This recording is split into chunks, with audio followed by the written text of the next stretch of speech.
The Dave Hooker Show. A presentation of Off the Hook Sports. Objective insight, expertise, top guests. Available on YouTube, Apple, Spotify, and the Off the Hook Sports app. Download now for free. Also available on offthehooksports.com. I compute and obey. Now to Dave Hooker. Ready. Got some parameters with baseball season, softball season, football season, basketball season. You really have no parameters when it comes to recruiting, and that's what we're going to discuss today as Tennessee, with the shakeup in their upcoming recruiting class, losing one commitment, but maybe trending really well for another couple of guys that might even be an upgrade. So a lot going on. Caleb Jarreau will join us. Jarreau does a fantastic job of covering recruiting on offthehooksports.com. So we've got a lot to get to on the program today. And as you might imagine, continued conference realignment talk. So we will get to that. And we got some cats that are on the docket for the Hall of Fame. The College Football Hall of Fame, which has always been a little bit odd to me in how they ultimately determine who makes the College Football Hall of Fame. I wish it was a little bit more simple, like the Basketball Hall of Fame that they have there in Springdale. Where Massachusetts, right? Is it Massachusetts, or where am I, Caleb? Where's the Basketball Hall of Fame that I just went to a few months ago? Nevertheless, they should just have one. So I would prefer it be that as opposed to NFL and College Hall of Fame. I say that for all sports. But anyway, how are you, Caleb Calhoun? Pretty good. Looking it up, NBA's in Springdale, Massachusetts. College basketball is actually in Kansas City, Missouri, believe it or not. So there is a separate one that the Basketball Hall of Fame just essentially trumps, right? Correct. Okay. So a couple of Vols that are longtime fan favorites are in the running, and they're on the Hall of Fame ballot. Why it's neat and it's fun to talk about, and I hope they all make it. I'm just going to tell you, these are not the first couple of guys that would be off the tip of the tongue or the top of the head for me. That means it's what, the H? What the? What was he thinking? Release the hounds. The Dave Hooker Show. Keep cool. A presentation of offthehooksports.com. Okay, so Willie Gault and Larry Severs are on the ballot for the Hall of Fame. Now, for one, the Hall of Fame in college is way, way, way behind. Willie Gault played in the 80s for Tennessee. Severs was in the late 70s, early 80s. Correct me if I'm wrong, Caleb. I don't know why the College Football Hall of Fame isn't more reactive in some of its players making the Hall of Fame. And then Josh Heupel getting consideration, as we went over in our 3:30 a.m. production meeting. What do you make of those three? How do they immediately strike you? Well, Willie Gault and Larry Severs, I have actually, the reason they're still on is they've been on the ballot quite a few times before, and they just can't get in, it seems like. Right. I got a lot. Between the two, I say this. Larry Severs has a case. He was a two-time All-American. I think anytime you're a multi-time All-American, you have a case to be in the College Football Hall of Fame. That's almost like, you get that, that's a standard. Willie Gault, I know was an All-American in 1982, but I have to be honest. I think Willie Gault is more famous as an overall elite athlete, not necessarily what he did specifically within the confines of the college football field. And so I'm not so sure the case for him is as strong to be in the College Football Hall of Fame, even though he was an incredible athlete. If you want to put him in some college athletics Hall of Fame, just like best athletes ever to play college, Willie Gault, I mean, you could put him in there with Deion Sanders and have them be next to each other. But in terms of specifically a college football player, he had 1 year, which was his senior year, in which he was All-American level with his production. And it wasn't like that 1 year was a record-breaking year like what Reggie White had in 1983. And so of the two, I think I understand Larry Severs. Josh Heupel is obviously his playing days at Oklahoma. Many people felt he should have won the Heisman in 2000. But, if you look at Josh Heupel's stats, they weren't that good that year he won the national title at Oklahoma. Yeah, but I also have to take that into the context of the times. So if his stats were good enough to make be a Heisman Trophy runner-up, then they were pretty good, right? So I don't hold stats against them, just like I wouldn't hold stats of 1960s quarterback throwing the ball around. Apparently, whatever he was doing at the time works. I don't have a problem with Josh Heupel being on the Hall of Fame ballot. I wouldn't have a problem with him getting in. I look at Severs and Harper, and I don't want this to sound wrong because you can let a bunch of people in, okay? That's all well and good. And I've thought before maybe you should have different levels. But to put those names next to the guys that have got in recently, Al Wilson, a 2021 inductee, Eric Berry, an upcoming inductee, that to me, or Eric is it, and he went in last year, excuse me. Those to me are two different levels of players. No offense against Severs and Harper, and maybe it's because I covered a couple. Severs and Galt, you mean? You mean Severs and Galt? Oh yes, what did I say? Sorry. Oh, you Harper. said Severs and Harper.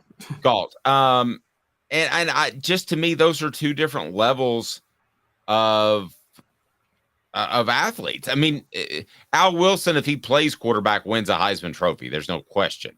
Eric Berry, if he wins a Heisman, if he plays quarterback instead of defensive back, he wins a Heisman Trophy. Those were ultra elite players, is the point I'm trying to make.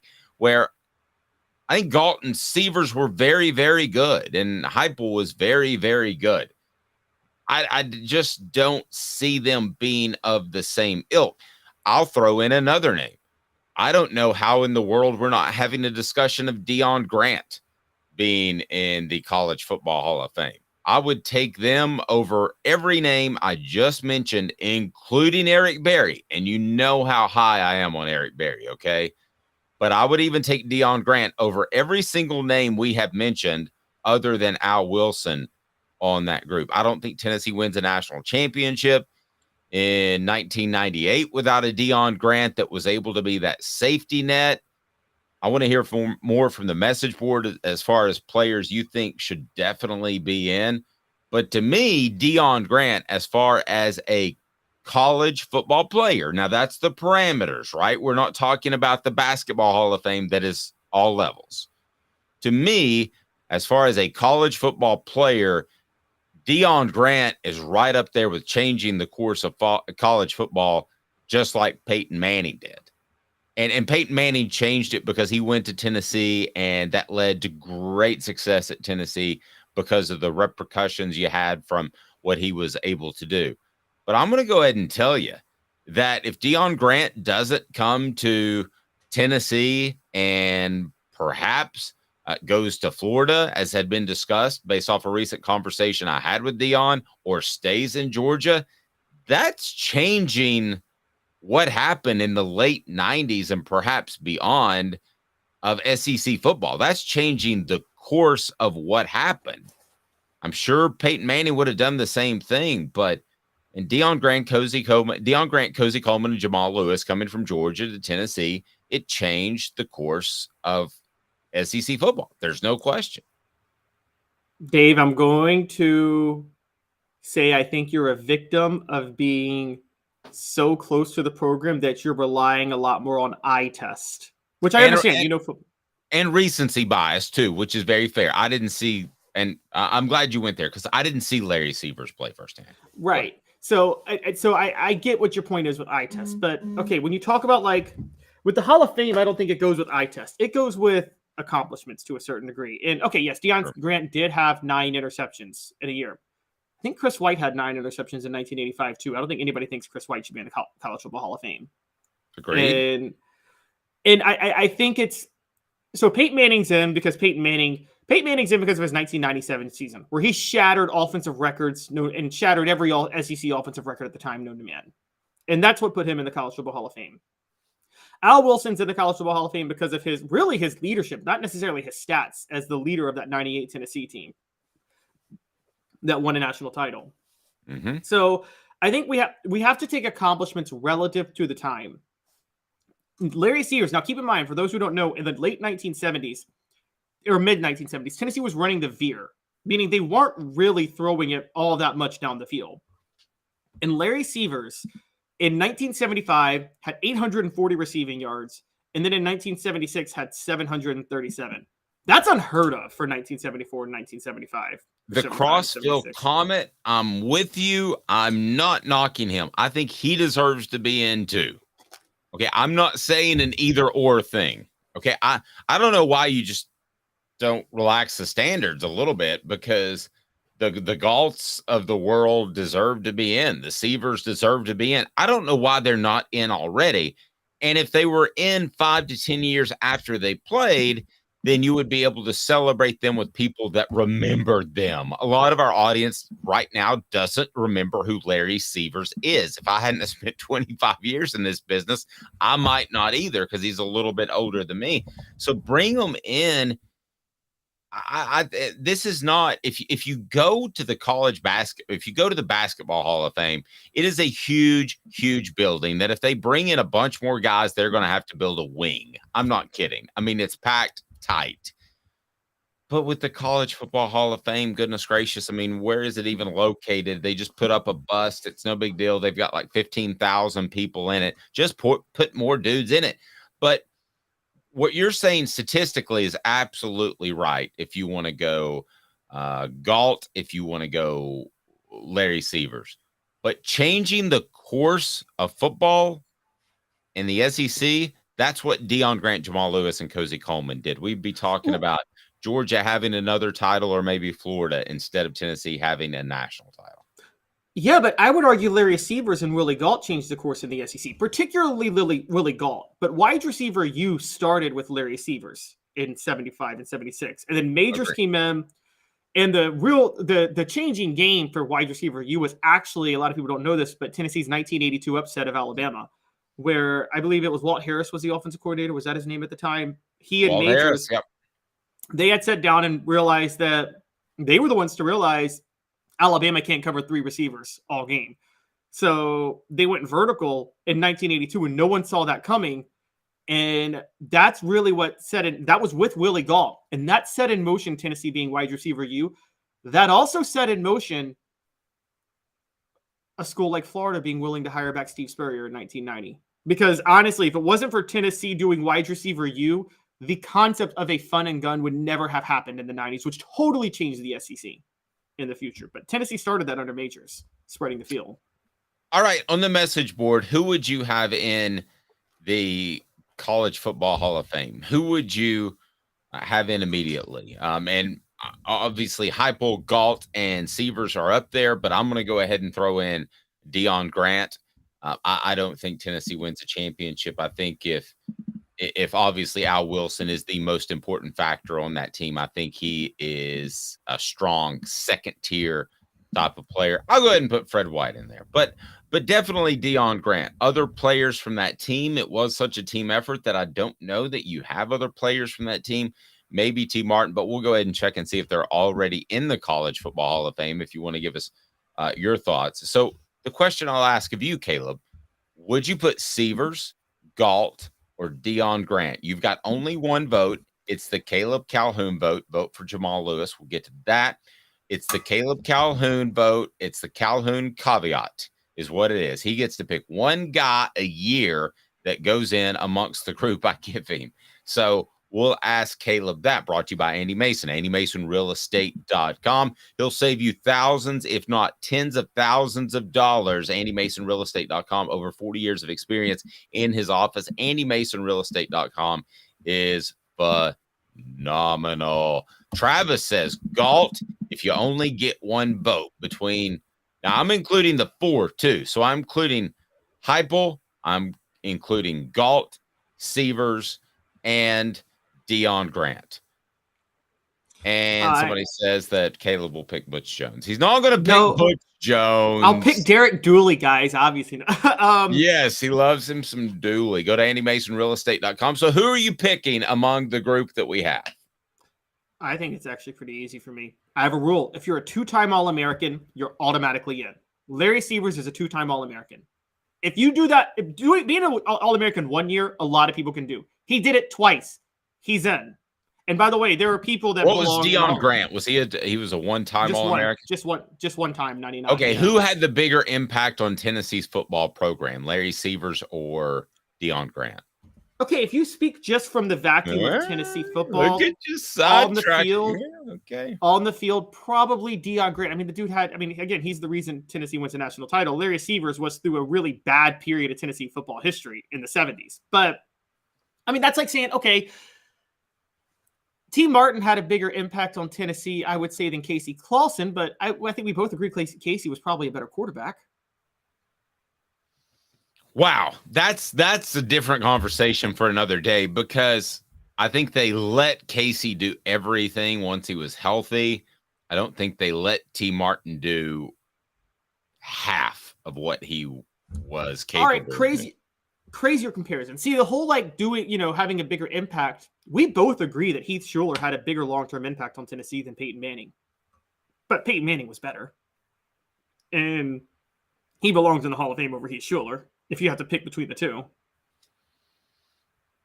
Hey now. Can't argue with that. All right, today's tough question. A couple others, Yes, go ahead. Yeah. There's a few others who belong in the Hall of Fame, and it's ridiculous that these people aren't. I just wanted to name them real quick, but John Henderson should be in the College Football Hall of Fame. Outland Trophy winner, 2-time All-American. That should be an automatic Hall of Fame. Completely stupid that he's not. Yes. Completely stupid. Jackie Walker should be in the Hall of Fame. 2-time All-American, the first black captain in the SEC in 1972 or 73. He belongs. Maybe it was 71. And finally, my last clear-cut one, Dale Carter. Insane that Dale Carter's not in the Hall of Fame. Played 2 years of Division I football and was an All-American both years. I'm with you. I've got I don't understand why there's not more dudes in there. How many? Can you run this search for me real quick? Can you search how many players/coaches are in the College Football Hall of Fame, and how many players/coaches are on the NFL or in the NFL Hall of Fame? So it's about 1,100 for college football. Okay. And what's the NFL? And there are, looking at now, about 360 in the NFL. Okay. So they've been playing organized college football with 4 times the teams for about twice the amount of time. Yes, for almost 160 years. Organized college football. There should be 2,500 or 3,000 in the College Football Hall of Fame. Should there not? There should. Organized college football started the same year the first professional baseball team played, the Cincinnati Red Stockings, in 1869, I believe. Organized college football is as old as as old as professional baseball in this country. And yeah, it's a celebration, and they basically got a broom closet, so they put another bust in it. It's not like they go to all the rigmarole that the Basketball Hall of Fame goes to, or even the NFL. Today's tough question. Let's talk player coaches. There's some good ones, and Josh Heupel happens to be one. Today's tough question. Take a side. Take a stand. The Dave Hooker Show. A presentation of offthehooksports.com. All right, Caleb Calhoun, here we go. So we got this guy named Josh Heupel. He was a pretty good player. He's turning into a really good coach. So let's discuss Vols, who are great college players and coaches. Who is atop that list? It's hard to go any direction other than Johnny Majors, who is second for Heisman and won a national championship at Pitt, was knocking on the door at Tennessee. It's pretty difficult to find anybody as far as great college football players and coaches that played for Tennessee that are any better than Johnny Majors. I challenge you to find one that's even in that ballpark, sir. By the way, we get to recruiting news coming up with Caleb Jarreau as Tennessee loses one commitment, but might be on the verge of another big-time get. Player, coaches, what do you got, Caleb? Well, there's one that actually might have Majors beat. because he is in the College Football Hall of Fame as a player and as a coach, of which Majors is not in as a coach yet. And that would be Bowden Wyatt. Okay, why I don't understand why Majors isn't in as a coach. But anyway, go ahead. No, he should. I agree. He should be in as a coach. But if he got in as a coach, it'd be for what he did at Pittsburgh. Bowden Wyatt would still be in for what he did at Tennessee. Another one who's in as a player and a coach, even though he didn't coach at Tennessee, Bobby Dodd, who is the most legendary coach in Georgia Tech history. And here's a crazy one. There are only 4 people in the College Football Hall of Fame as a player and a coach. 2 played for Tennessee. A third just happens to be one of Tennessee's most hated nemesis, and that's Steve Spurrier. Well, let's do this for a second. So you've got Bowden Wyatt in our meeting this morning. It was Bowden Wyatt, Johnny Majors, Bobby Dodd, Doug Dickey, Philip Fulmer, Josh Heupel. Those are the players, coaches with Tennessee ties. Right. If I could go back in history and change things, and Tennessee was willing to throw the ball around, and they could get a young Steve Spurrier, and he had the same success at Tennessee that he had at Florida, which is a national title and a Heisman Trophy. These other guys, no knock, even Johnny Majors, who you know I love, pale in comparison to that resume with Steve Spurrier. Best resume, complete resume in college football. Yeah. Won a Heisman and a national championship as a head coach. And by the way, Tennessee was so far ahead of Florida as a program in the 60s. If they were throwing the ball around and they decided to get Steve Spurrier, I think they win a national championship with Spurrier as a player not under Doug Dickey, but if they hire somebody else who likes to throw the ball. And then I think that he wins one at Tennessee as a coach. You're right. Josh Heupel could approach that, though. What if Josh Heupel wins a national title at Tennessee, gets in the College Football Hall of Fame as a player, and then goes as a coach? That's the most accomplished. That is Steve Spurrier then, right? Yeah. How many guys have gotten in as player and coach? I'd be interested if you have time to look that up. Oh, it's 4. It's 4. Oh, it's just 4? Just 4, including 2 people who played for Tennessee, Bobby Dodd and Bowden Wyatt, and then Steve Spurrier, who's from Tennessee. That's 3 of the 4. Right. Who's the 4th? Who's the 4th? Alonzo Stagg played at Yale, like old school history. Oh, that's real old school. That's like Caleb Jarreau, old school. So, speaking of Caleb Jarreau, we'll get to him here momentarily. We're going to talk some Cruton as Tennessee loses a really highly rated prospect, but why that might not be such a big deal. But what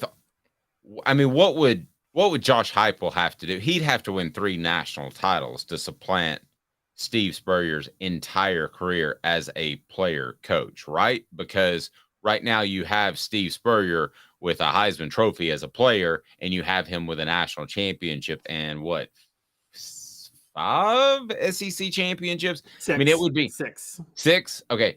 So it would be really tough for Heupel to supplant Steve Spurrier as a better player coach for a Hall of Fame consideration, correct? Pretty much. Yeah, and there's also a strong debate of whether or not Bobby Dodd has Spurrier beat too. But yes, the thing with Heupel that would be difficult with.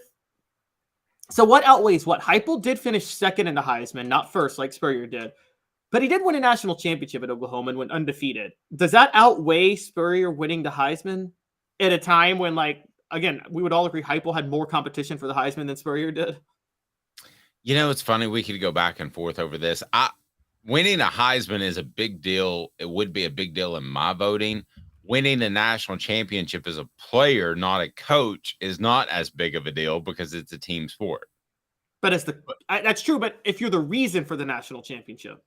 I know we get kind of into the weeds of, was player X the primary reason they won? Like, I could look at a Tommy Frazier with Nebraska and I could say I give him more credit as a quarterback than, shall we say, T. Martin as a quarterback of winning the national title. I don't think there's a lot of Tommy Fraziers walking around that could have done the same thing for that Nebraska team. I think there were more T. Martins walking around that could have done it. Is that blasphemy?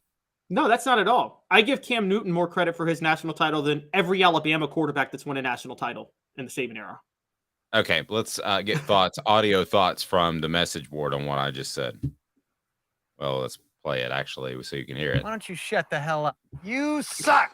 Probably. Jackass. All right, so in 2 minutes, the latest on Tennessee football recruiting. Caleb Jarreau's crushing it. He is known as the greatest young recruiting journalist in probably the history of the internet.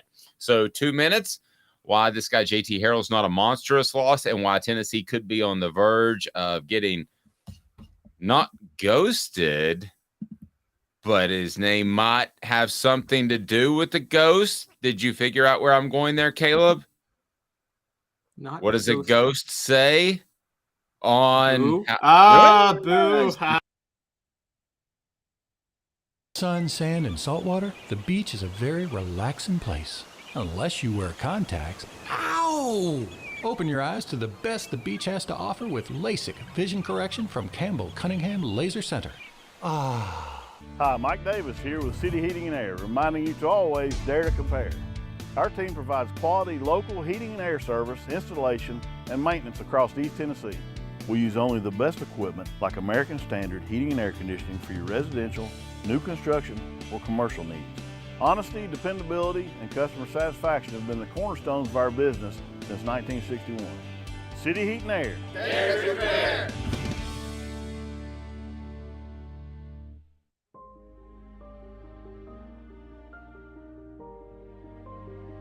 Our family has been creating one-of-a-kind pieces of jewelry in West Knoxville since 1986. Each piece is a combination of unique processes that bring your idea to life.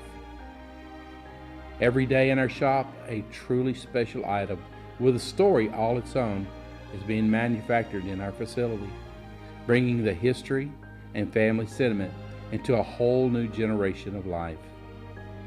We're grateful that you chose us to be Knoxville's best jeweler, a title that we value and respect.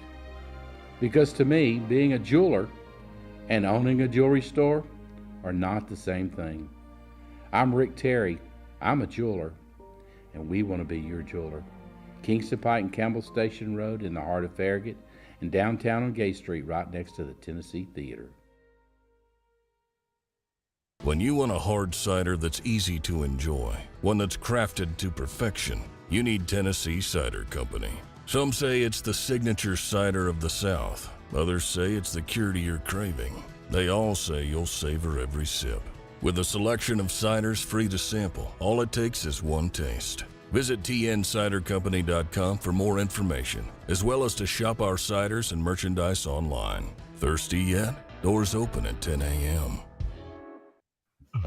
Who's this guy? Hello, wizard. The Dave Hooker Show, Who? a presentation of Off the Hook Sports, What? YouTube, Apple, Spotify, and the free Off the Hook Sports app. Back to Dave Hooker.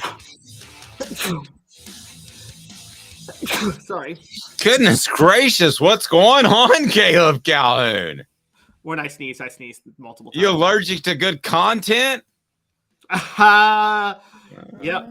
That's exactly What about my tease right before the break with the boo thing? Did you get that? You got it just as we went to break. How good was that? Yes, I got it. Such a dad joke. That's good stuff. All right, Caleb Jarreau, pardon me, joins us now with offthehooksports.com. He's also the sports editor of the Daily Beacon. His future is brighter than a white dwarf star. It's growing every day. Are you familiar with the white dwarf star, Caleb? I am not familiar with stars. Okay. No. So we need nicknames for you guys, like since you both have the first name Caleb, like Double C and CJ. I think CJ was actually the helicopter pilot on Magnum PI, but I could be wrong on that. Here we go. If you have a question about any recruits, go ahead and get on board now. Post them on the message board, and we'll ask Caleb Jarreau about them. But a lot has changed in the past 24 hours. Caleb, get us caught up to speed. Yeah, well, late last night, probably the biggest one is J.J. Harrell, Mississippi, number one wide receiver in Mississippi, decommitted from Tennessee. He had been committed since February, and I don't think that this move was really a surprise for anybody. He had been very clear that even though he was committed, his recruitment was open, and being open means that he was taking visits to Ole Miss and Mississippi State, and Lane Kiffin got in there and really, I guess, got to him because he's trending now for Ole Miss. So he decommitted last night, said he rushed his decision,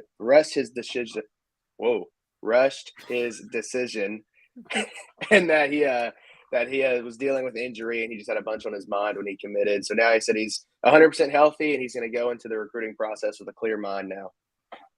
TJ, by the way, was the helicopter pilot on Magnum PI. But so is this a big loss for Tennessee? Absolutely not. Yes, no, absolutely yes.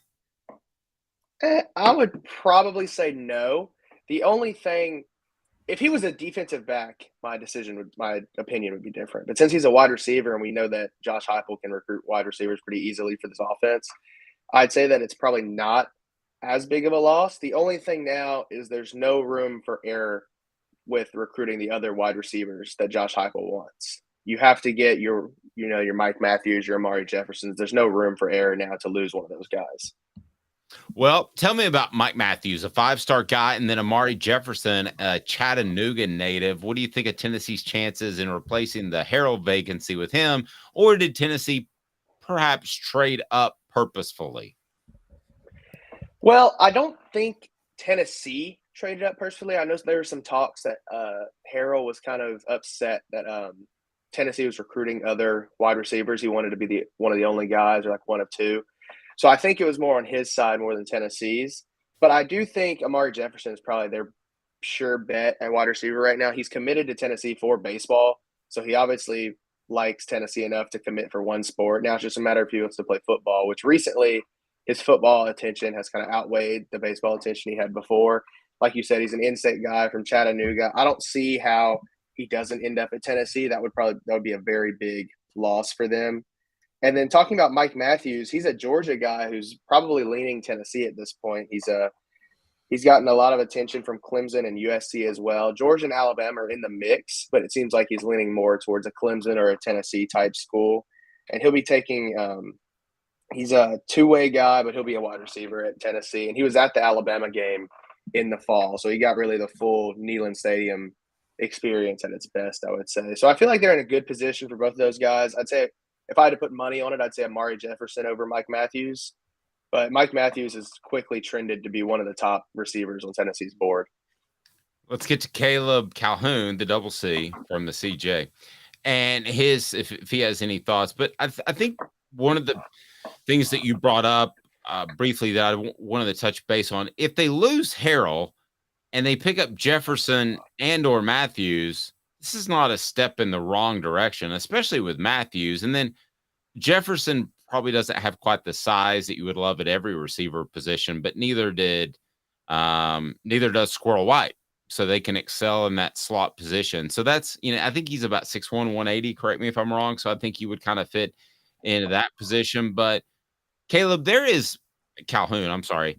And I was going to write a column about this today. There is more shifting going on than we've seen in previous years with the early signing period. And I think that's because everybody's just figuring out what the H is going on, to be real honest with you. So just because you commit in May or June does not mean you're locked in. It's like the old days. You might commit in August, but you might change your mind in November or December. I think you're going to see more of that.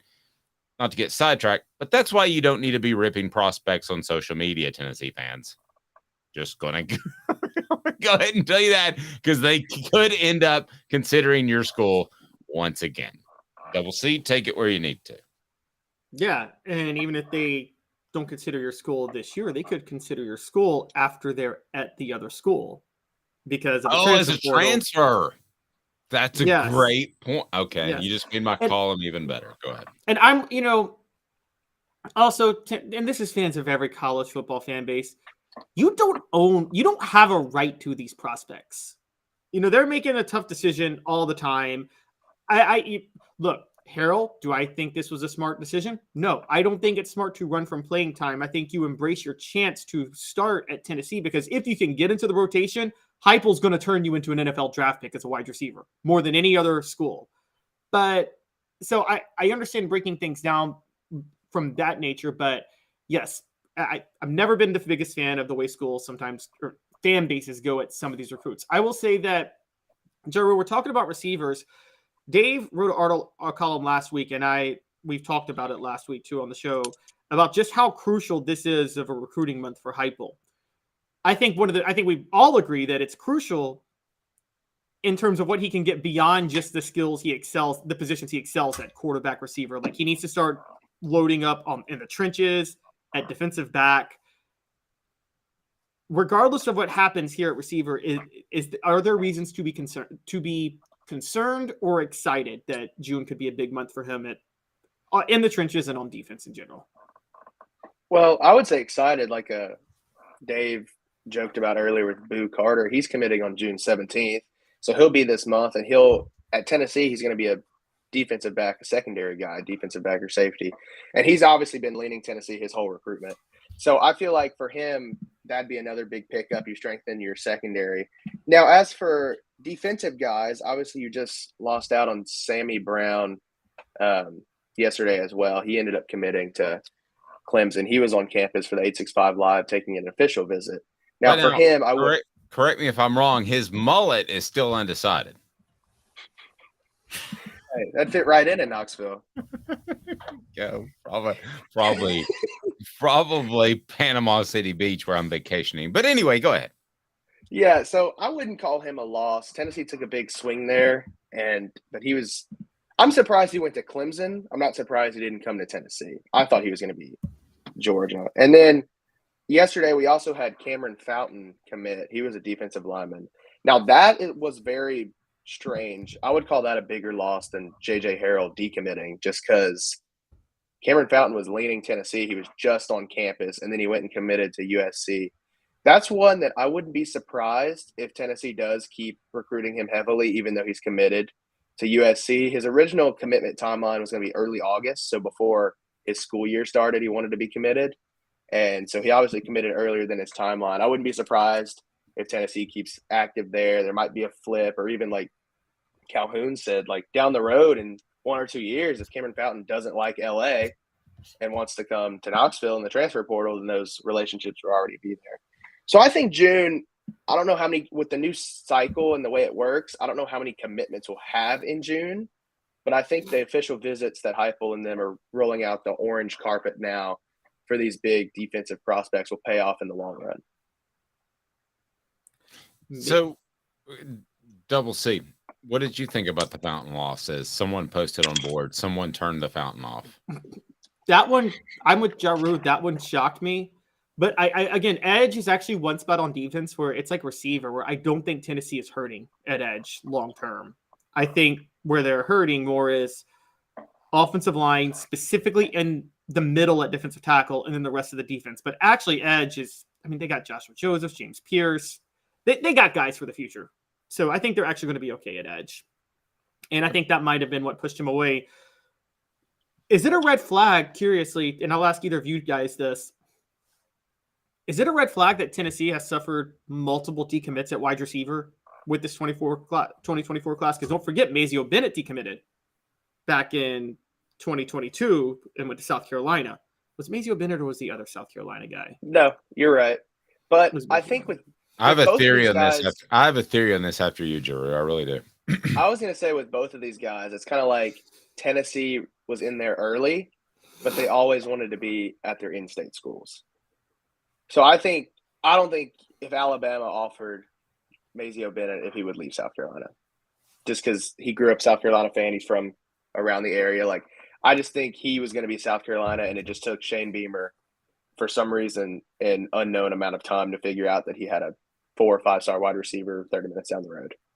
Well, and he also had an offense that the guy wanted to be a part of suddenly. And he didn't have that until November with the Clemson and Tennessee wins.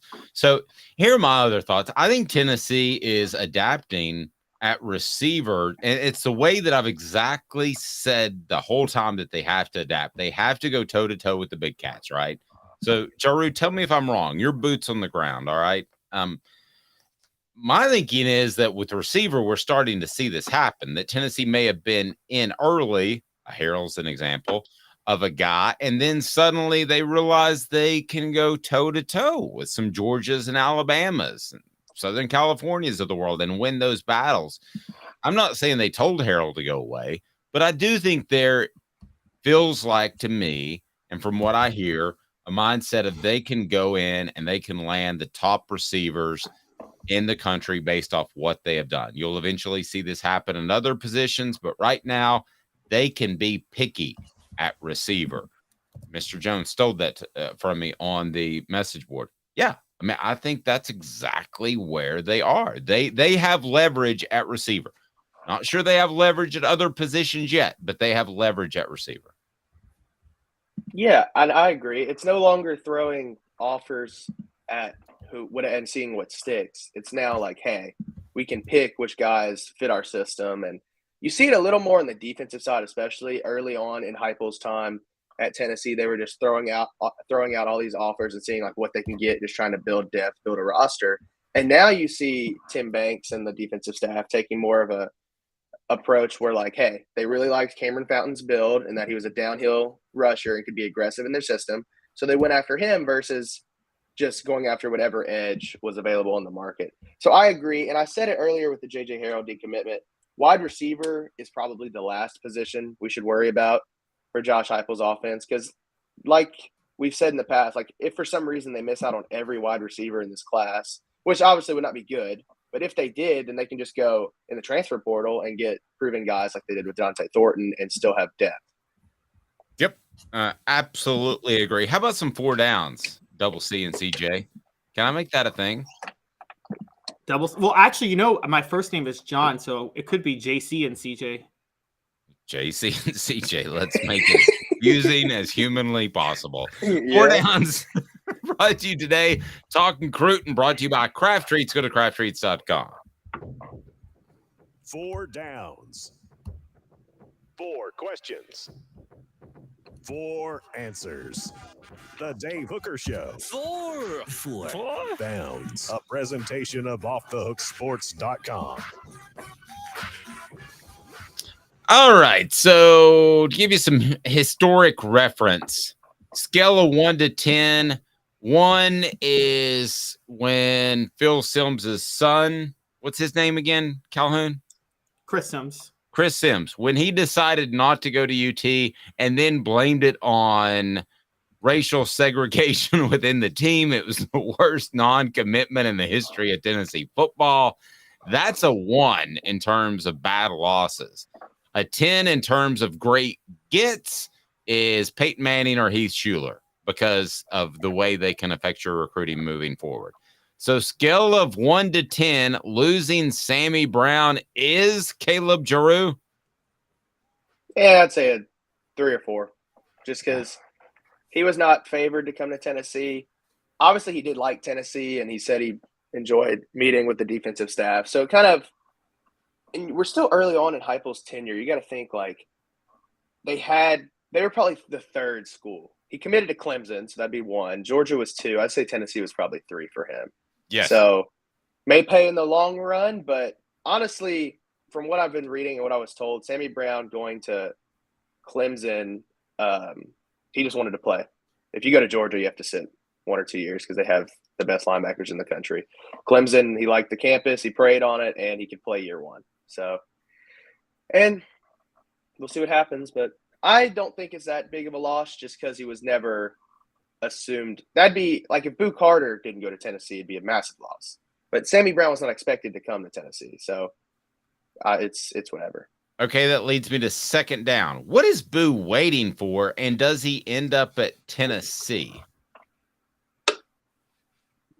I don't know what he's waiting for. I would be very surprised if he did not end up at Tennessee. Tennessee's the only SEC school in his top schools. He has flirted with Michigan, Colorado. Deion Sanders is his main recruiter at Colorado, which is always a little scary.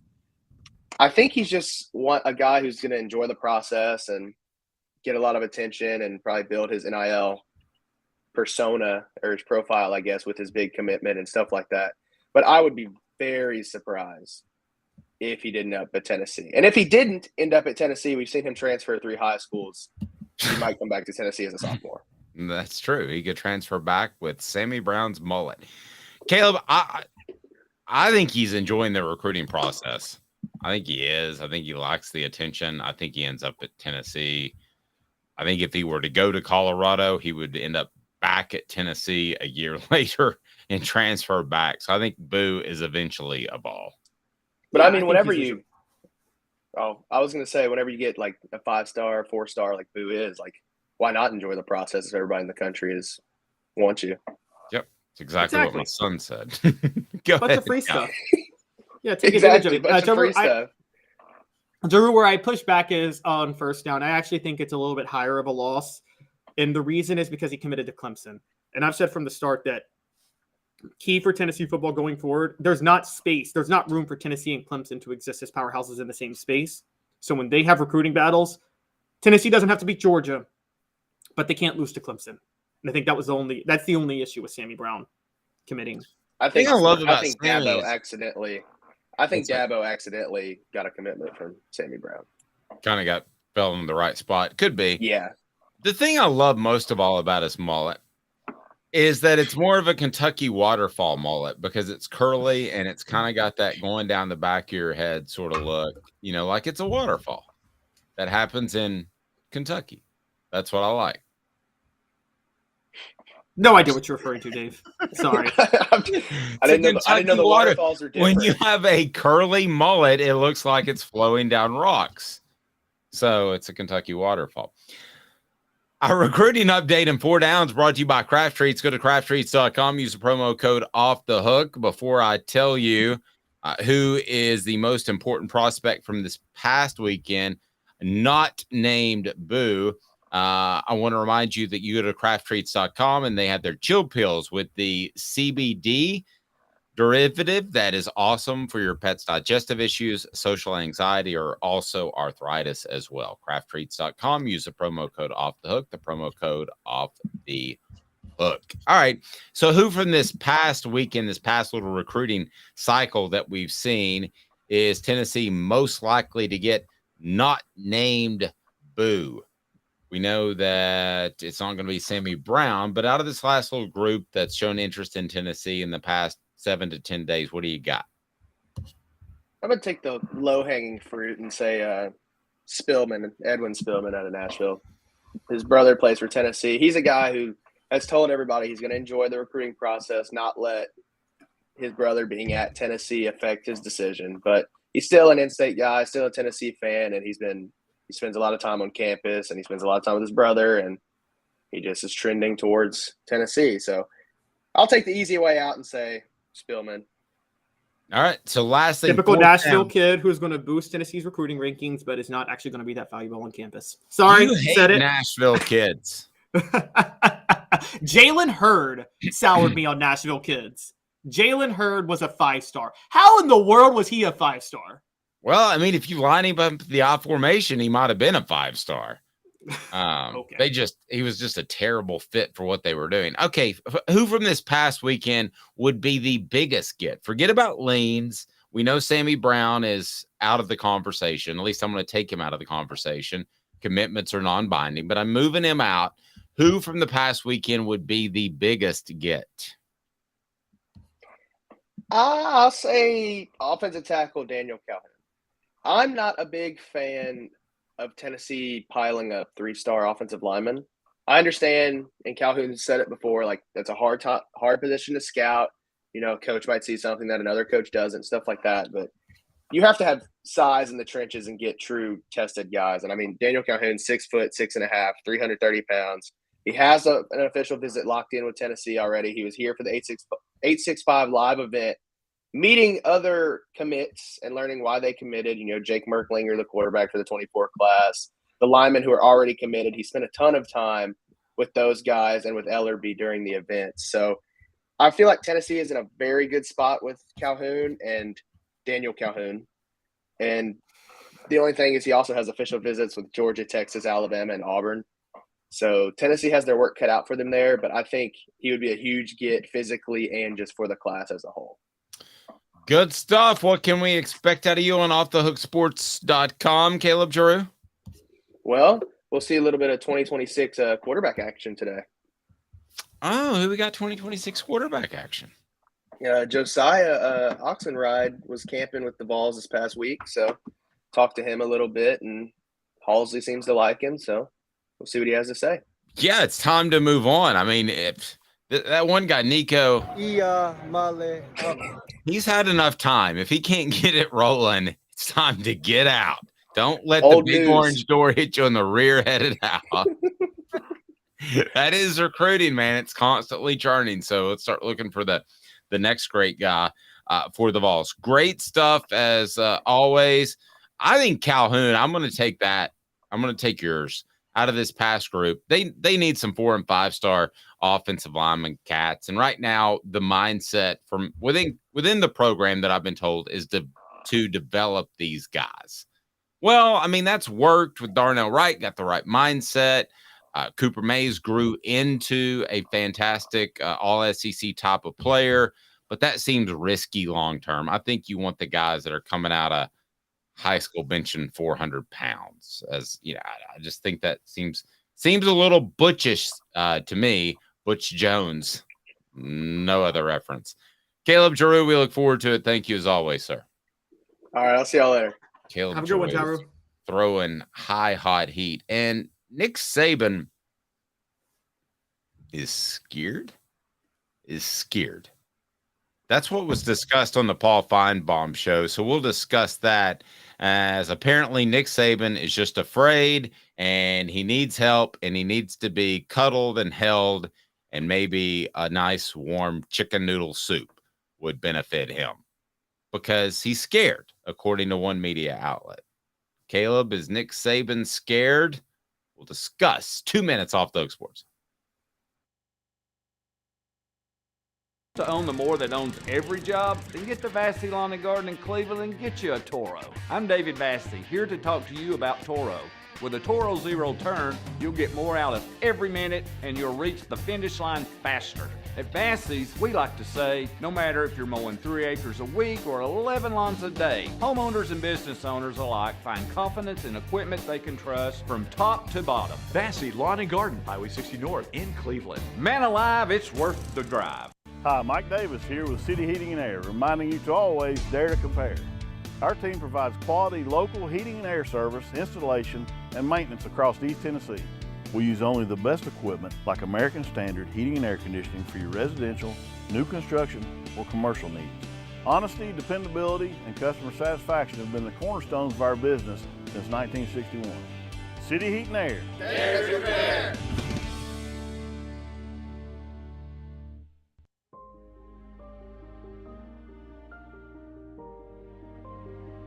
Our family has been creating one-of-a-kind pieces of jewelry in West Knoxville since 1986.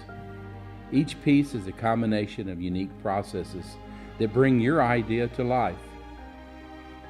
Every day in our shop, a truly special item with a story all its own is being manufactured in our facility, bringing the history and family sentiment into a whole new generation of life. We're grateful that you chose us to be Knoxville's best jeweler, a title that we value and respect. Because to me, being a jeweler and owning a jewelry store are not the same thing. I'm Rick Terry, I'm a jeweler, and we want to be your jeweler. Kingston Pike and Campbell Station Road in the heart of Farragut, and downtown on Gay Street right next to the Tennessee Theater. With all that sun, sand, and salt water, the beach is a very relaxing place.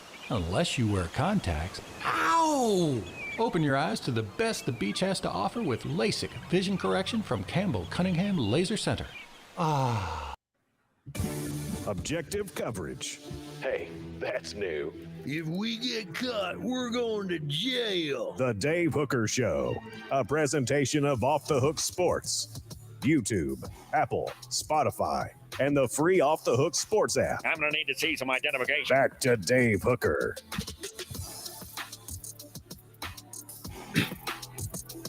I think that probably more than most, I defend Nick Saban outside of those that cover Alabama football on a regular basis. And I do so because I think what he's done is not even generational. It's like multi-generational. It's once every 50, 75 years type of stuff. So I'm not one to jump on board and just say he's all out scared.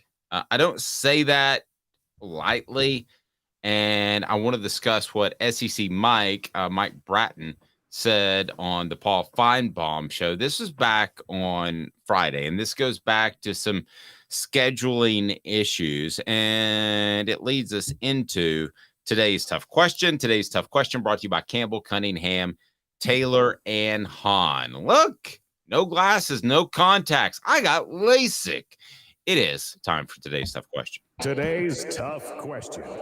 Take a side. Take a stand. The Dave Hooker Show, a presentation of offthehooksports.com. Okay, so this is what Mike Bratton had to say on Paul Feinbaum, and he's active on the Twitter, and I assume he does a streaming show, because who doesn't? But he said, quote, "It looks to me like Nick Saban is afraid of competition. He's running for the hills because Kirby and Georgia are taking over the SEC, and I think it's a short-sighted approach. Paul, because last time I checked, Alabama plays Tennessee, LSU, and Auburn every year. I realize we're getting away from the division, so maybe he was hoping to escape those top-tier programs facing his decaying Alabama program. The thing that he's overlooking is we're getting away from the SEC West. We all know that's the toughest division all of college football. And if they've got to play LSU, Tennessee, and Auburn, guess what? They get to drop A&M. They get to drop Ole Miss. They get to drop Arkansas and insert Vanderbilt, Kentucky, and Missouri. At the end of the day, I think it all evens out. It's not just Nick Saban having to face these teams. It's the entire league. I think he needs to get with the program, and that to me is just another sign there's fear in Nick Saban's voice. Is there fear in Nick Saban's voice when he discusses the fact that he doesn't want to play LSU, Auburn, and Tennessee on a regular basis? Is that fear because of the direction of his program, which I think you and I would agree is not nearly as stellar as it was before Kirby Smart did what he did and is doing what he's doing in Georgia? So today's tough question brought to you by Campbell, Cunningham, Taylor, and Hahn. Nick Saban scared? Where he is at this point in his career, is he simply scared? Caleb Calhoun. And you can branch off that, but yay or nay on the scared part first. Yay, but yes, I think he is a little scared, but I don't blame him. I have to be honest. Okay, the 3-6 model that was proposed was leaked on the proposed rivals. We all agree that two teams, there's Tennessee with its scheming, but from a recruiting standpoint, the two teams that are Nick Saban's biggest barriers now are going to be LSU and Georgia, right?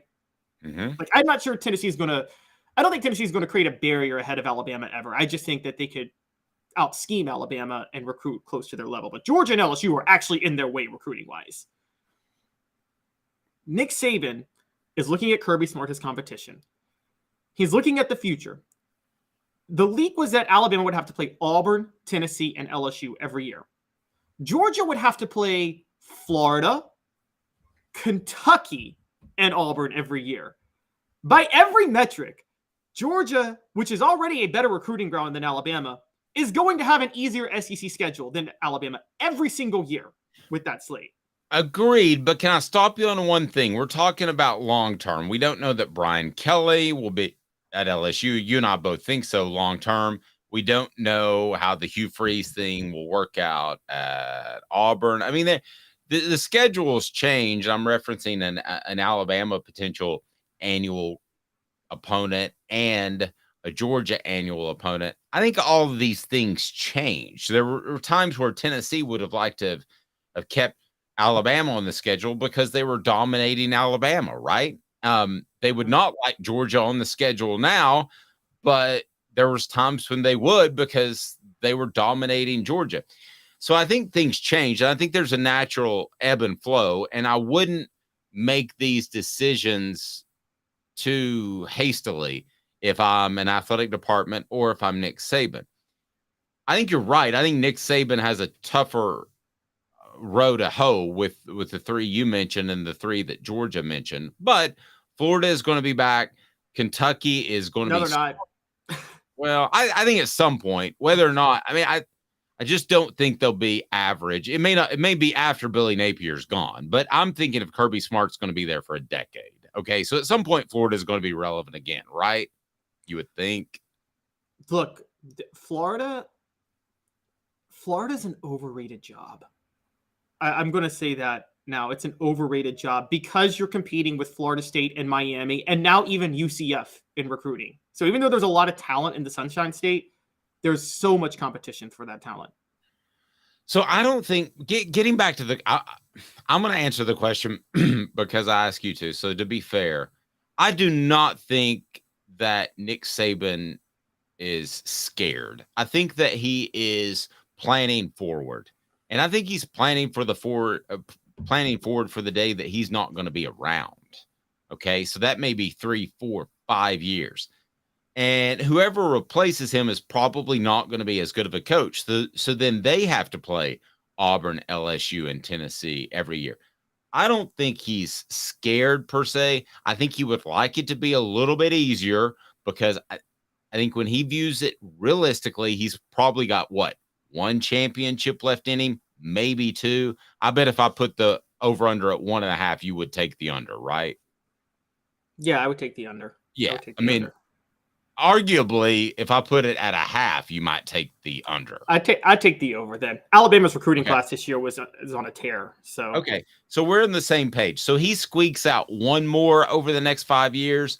I think he would like for the schedule to be slightly easier, but I also think he's thinking about long term. I think at some point Nick Saban, from the people I talked to, was a mercenary. Most coaches are mercenaries, guys.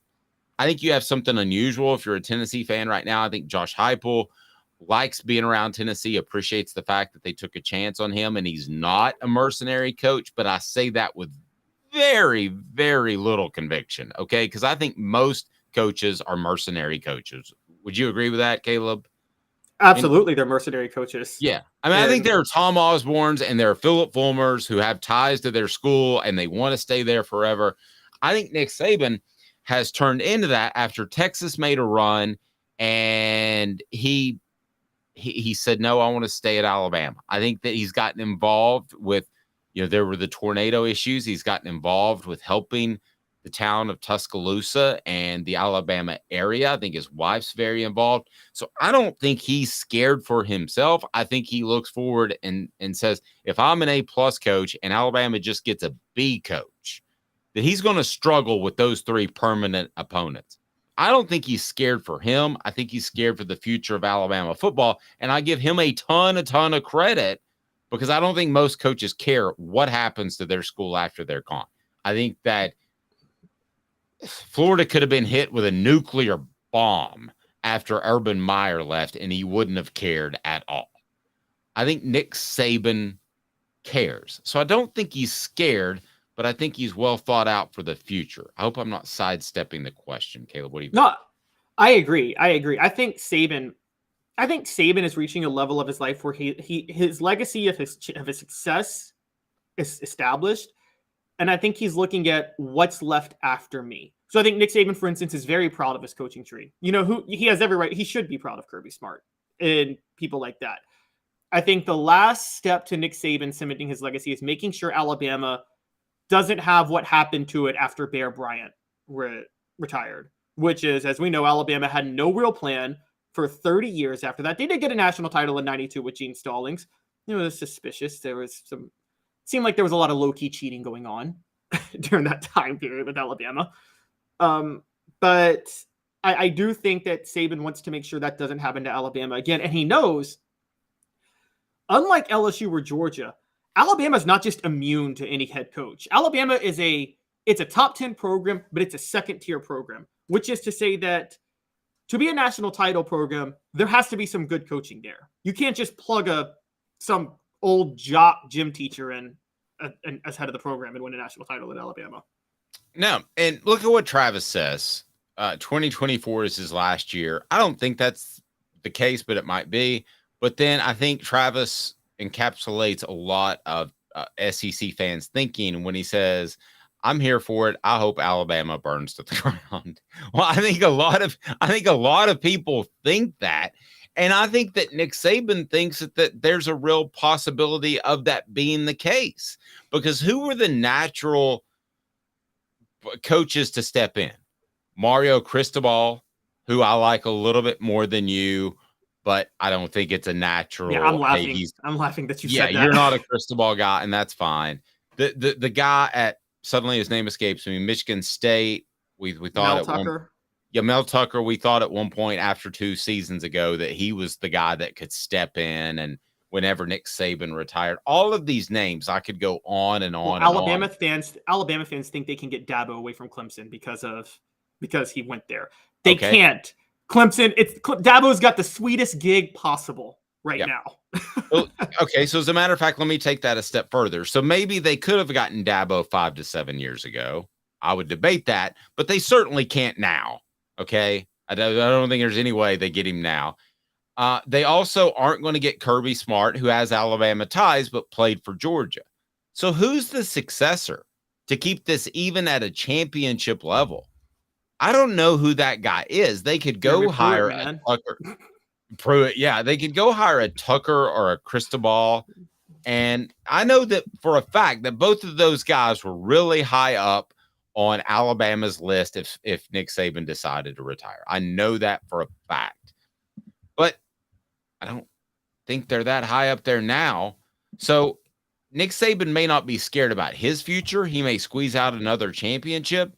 But I think he's gotten so tight with the University of Alabama and that state that he's not a mercenary coach. It's going to show up at LSU. It's going to show up for the Miami Dolphins, that he does care. And I think he's thinking about long term. And right now, without a successor in place, you better make that schedule as easily as humanly possible.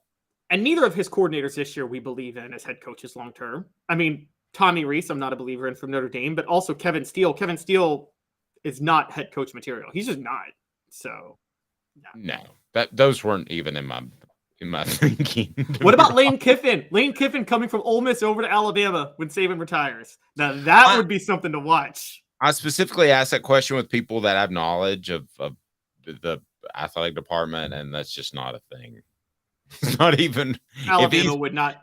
Yeah, if Nick Saban retires tomorrow, somebody that covers Alabama will put out a list of top 10 coaches that you should keep an eye on. Well, I've written those lists. They're completely made up at that point. There's no way in 24 hours you have the athletic director's ear. So he will be on that list, but he is not going to be a factor in the coaching search. 4 Downs brought to you by Campbell, Cunningham, Taylor, and Hahn. Local Vision is just done incredibly well. Look at me. I had my LASIK. I can see far. I can see close. It's awesome. Cataract surgeries as well. And with the Local Vision Center, they will take you just to another level in terms of their customer service, which I'm really big on. And local. I've mentioned this before. I had surgery on a Friday night. The doctor called me on Sunday night to tell me how I'm doing. I thought that was pretty darn awesome. So Caleb thinks he's scared. I think Nick Saban's fearful for the future of Alabama football. But for the record, my guy, Caleb Calhoun, calling out an all-time legend. It's brutal, Caleb. You're just I'm not accusing.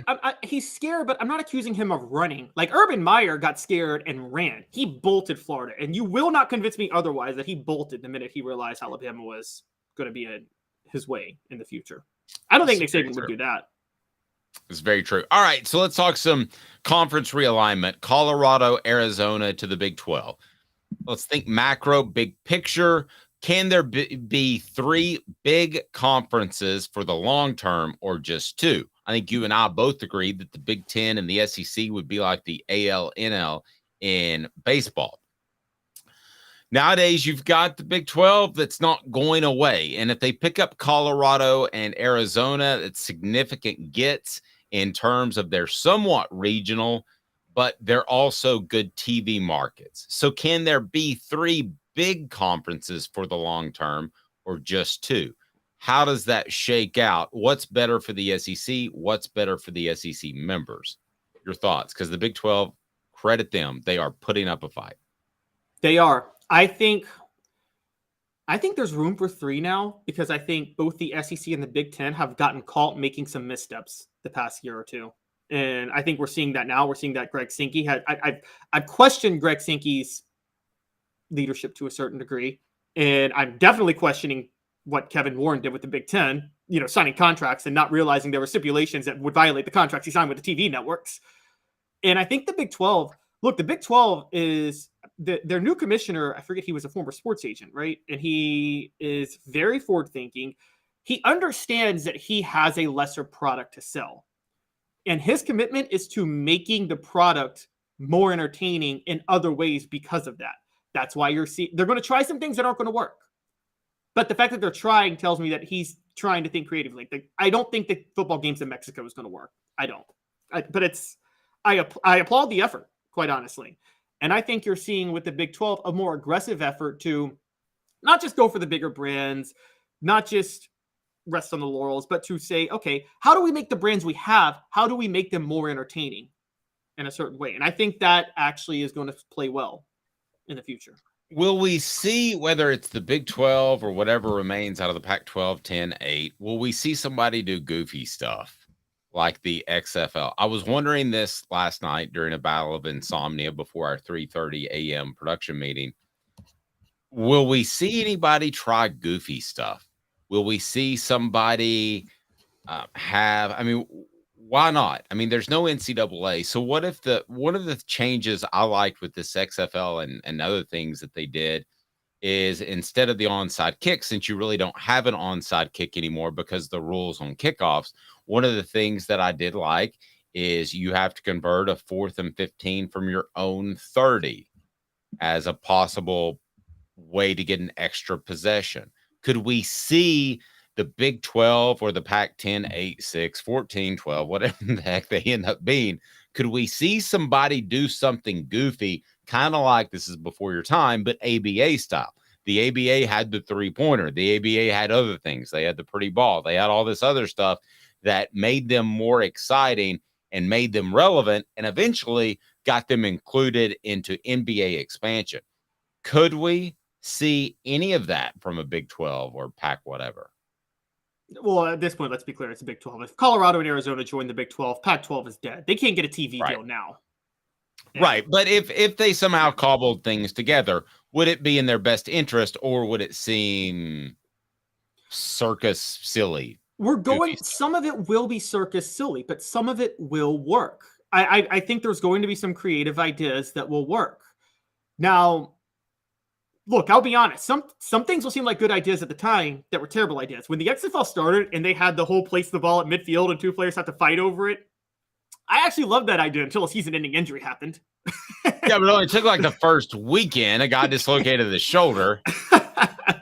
Yeah, so but that's the thing. There are going to be things that, like, I've always liked the idea of, if you can kick it through the goalpost on a kickoff, you get an extra point. Like, that's another point for you. If on a kickoff the ball goes through the goalpost, it's an extra point for your team. But like little things like that, I think they will. And I think this is why, by the way, I pulled up his name. The Big 12 commissioner is Brett Yormark. He was with Rock Nation. By the way, he took over NASCAR. He was head of marketing for NASCAR in 98. And I don't know if people remember, because NASCAR's completely fallen off the map, but NASCAR in the early 2000s seemed like it was really going to start competing with the NFL and Major League Baseball. It was monstrous. Yeah. Yes. And that was when he was in charge of marketing. So this guy knows what he's doing with the Big 12. And I think he knows their second fiddle. Their payouts from the new TV deal is in the high 40s, I think low 50 millions. Guys, that gets close to SEC and Big 10 payout levels, even though it's nowhere near as valuable of a brand. So I think you're going to see the Big 12 try to use creativity to try to catch up with the Big 10 and the SEC. And that might keep them afloat. Now, the wild card is, I think the Big 12 is going to gobble up a lot of the Pac-12 teams. The wild card is what's going to happen when the ACC inevitably collapses, which is going to happen in short order. And the Pac-12 is going to collapse too. You're going to have a hodgepodge of teams that everybody wants. And I don't know if the Big 10 and the SEC are going to try to expand it like 20 or 25 teams at that point. And I don't know if there's room for 3 conferences if the Big 10 and the SEC each have 25 teams. That just seems like a lot. But maybe there is. Maybe there is room for 3 mega conferences. Okay, so I want to run down as we talk conference realignment, because there's a couple of programs in here that I would like to see be able to make the jump from the group of 5 teams to the Power 5 group. And I think there's going to be some opportunity there for teams to be able to do so. So let me throw some of these at you, and you tell me if they're good Power 5 teams or not. Because right now, let's face it, being in the group of 5 every year, you're going to – whereas Tennessee or South Carolina or whoever can look at this upcoming playoff era and say, hey, you could go 9-3 and still make the playoffs, still win a national championship. Well, these group of 5 teams aren't on the same playing field. I mean, they're going to have to go pretty close to undefeated. They're going to have to make noise to get attention over the other group of 5 teams. So there is a huge challenge that they have to face that the Power 5 teams don't have to face. So we have a ranking of the best group of 5 teams of the playoff era. And I want to run through some of these and ask you a double question. One, could they one day become a Power 5 team? And 2, should they? Should they even hold up hope for that? So we've got Cincinnati, Houston, UCF, and BYU. They're in the Power 5. And I want to take a look at some other programs, if we can, that are in that running. So is there any other one team right now that you look at and you say to yourself, that needs to be a Power 5 team? They have done enough outside of Cincinnati, Houston, UCF, and BYU. Yes, and I've been screaming this to the high heavens, particularly now if the Pac-12 wants to stay afloat, this is the move they make. San Diego State, because there's no Power 5, there's no market right now in San Diego. USC and UCLA are the LA markets. And UNLV. Guys, pro teams are relocating to Vegas for a reason. I actually think the Big 12 is making a mistake. Now, I would add, I think UNLV in the Power 5 has more valuable brand than either Arizona team. I think that's an underrated brand. A lot of kids like to go to UNLV because you get to go to college in Vegas. And with sports gambling taking off, I think UNLV is just a low-key, very underrated Power 5 potential program. Let me throw some other ones at you that have had success recently. Navy, 11-win team in 2015. I don't think that's sustainable. I don't either. I think they got a pretty special thing going on anyway, right? And they're never ever going to recruit kids who go there to primarily play football. They go there for other reasons, which agreed. We respect, but yeah, no. Agreed. Portions of the program brought to you by Vassy Lawn and Garden. Man alive, is worth the drive. Vassy Lawn and Garden, whether it's commercial, industrial mowers from Nashville, Knoxville, Chattanooga, make the drive to Cleveland, Tennessee with their buying power. They can save you a ton of money, thousands or tens of thousands of dollars. Toro, count on it. Memphis, your hometown, back in 2019, it looked like they were going to be really, really relevant for a long time. Had a good run of offensive coaches. And now we're kind of, what do you think of Memphis? Could they ever make the jump? It's not where Memphis is relative from now to 2019. The issue with Memphis is what they did in the 90s. Because if you remember, Memphis was on par with Louisville and Cincinnati.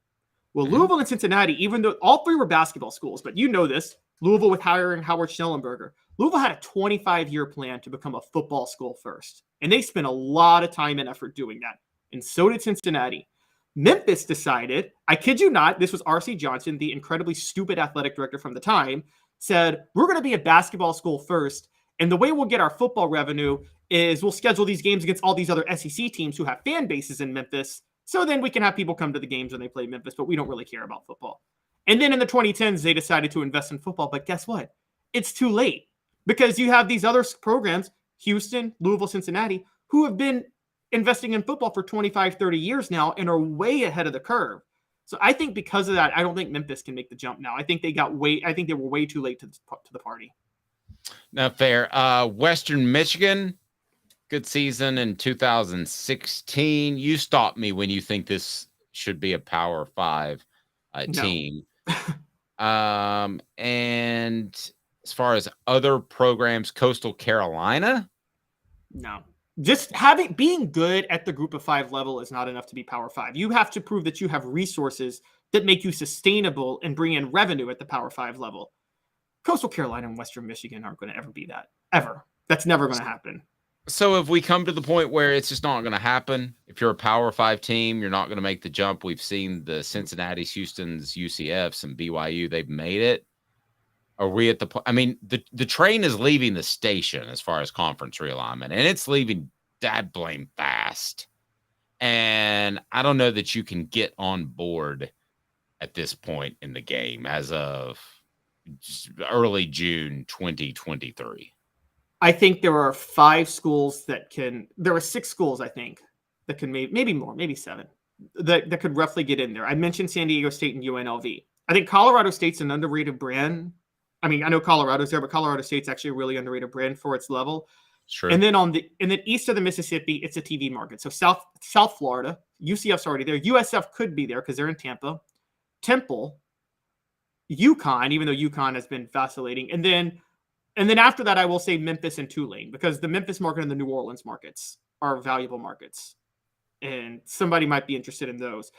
Not the SEC, because the SEC already has the Memphis and New Orleans markets, and they don't need a team there to have those markets. But you might see the Big 12 go for those. Nope, fair enough. Can I double up on what the H? Because this just coming down the pike recently, and Rebecca pointed out, I'm a little confused and flustered and not happy. What the? What was he thinking? Release the hounds. The Dave Hooker Show. Keep cool. A presentation of OffTheHookSports.com. It's brought to you by City Heating and Air Conditioning. We have the destination for the Diamond Vols. Tennessee baseball team is in the NCAA Super Regionals for the 3rd straight year, and they'll hit the road to try to get into the College World Series. They're going to Hattiesburg, Mississippi for a 3-game Super Regional Series against Southern Miss. Series will begin on Saturday at 3 o'clock. Game 1 will be broadcast on ESPNU. Game 2 will take place on Sunday, yet to be determined time. If necessary, the decisive Game 3 will be held on Monday, June the 12th. Thoughts on Tennessee being on the road? Well, shout out to Caleb Jarreau, who was on here earlier. He has posted about this. All the analytical data when comparing teams shows Tennessee should be hosting over Southern Miss. This is about last year. It's about it's about a few things. It's about last year, but also Southern Miss has about 1,000 more seats than Lindsey Nelson Stadium, so they feel like they can make more money with Southern Miss hosting. And Southern Miss head coach Scott Berry's retiring at the end of the year. I think that's what this is about. Okay. Well, first, it shouldn't be determined on venue. Sorry. No. Just it shouldn't. Second, it certainly shouldn't be determined on a guy retiring. That to me, I'm not arguing with you, and this isn't a knock against you, Caleb, but those are both stupid reasons. I mean, they're terrible reasons. Yeah. But Tennessee has learned, I don't know if you remember this, the year Tennessee beat Florida in the Swamp and lost to LSU in football, Florida got the BCS wildcard invite over Tennessee that year. And the reason that happened was because of the 2 years before when Tennessee played Nebraska in the Fiesta Bowl. I don't know if you remember that game, Dave. Nebraska way outperformed Tennessee in terms of their fan bases at that game. Tennessee did not fill the stadium because they were upset about not being in the national championship game again. And it was like 3/4 Nebraska fans at that game. Which game are we talking about? The Fiesta Bowl the year after the national championship game. Yeah, I was at that game. Saw that was Y2K. Saw Billy Idol perform as the clock struck midnight into 2000. So did it look the way it sounded? Was it overwhelmingly Nebraska fans there? Yeah, I don't remember it being. That's been a long time ago. I don't remember it being overwhelming, but I remember that clearly that Nebraska had the advantage. If I had to dive into the memory banks, I'd say 60-40, 70-30, which is that's pretty close to overwhelming, especially considering Tennessee travels so well. My issue with this is that it seems almost as if, I don't like really the way NCAA baseball is run. I'll say that I think they do things where they overthink things for publicity's sake. You mentioned the Big 12 commissioner. He's doing some different things. I got respect for what he does. I feel like that NCAA baseball should be on that point. It should be beyond having to schedule someplace for 1,000 more tickets. It should be beyond having to schedule someplace because it's a coach's last year at the program and he's about to step down. This to me should be more about fairness. We would be absolutely up in arms if this were a similar situation in the NCAA basketball tournament, right? I mean, we would be absolutely. Up in arms. Yeah. But this is going to happen, by the way, with the college football playoff, the expanded playoff. There's going to be so much politicking over who gets to play a home game that first weekend.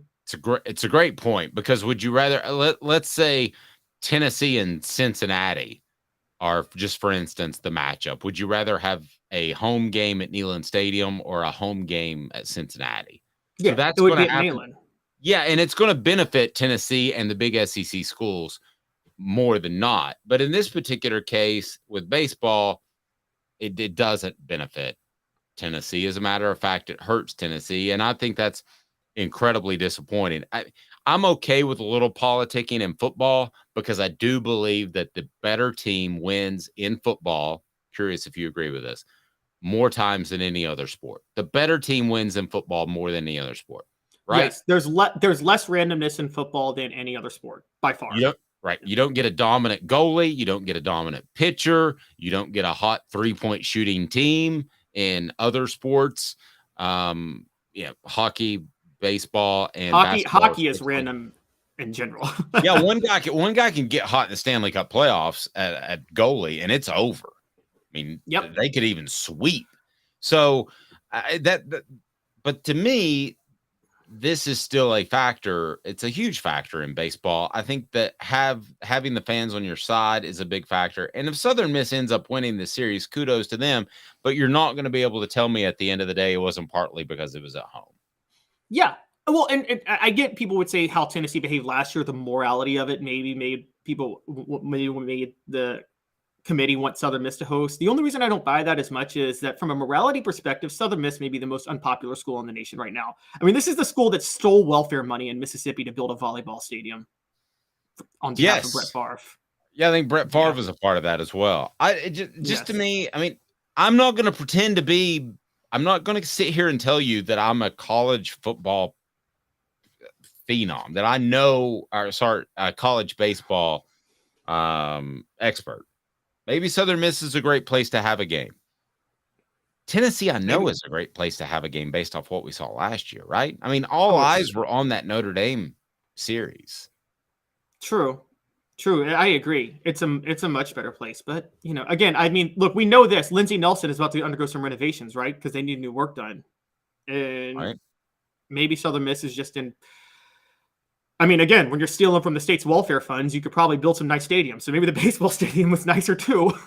Portions of the program brought to you by City Heating and Air Conditioning, cityheatandair.com. Over 50 years in business. Cityheatandair.com. They are awesome. So certainly check them out. You will love them. And maybe your unit doesn't need to be replaced, just a part or some coolant. That's cityheatandair.com. Integrity matters. 50 years of service in East Tennessee. He's Caleb Calhoun. I'm Dave Hooker. This has been a presentation of Off the Hook Sports.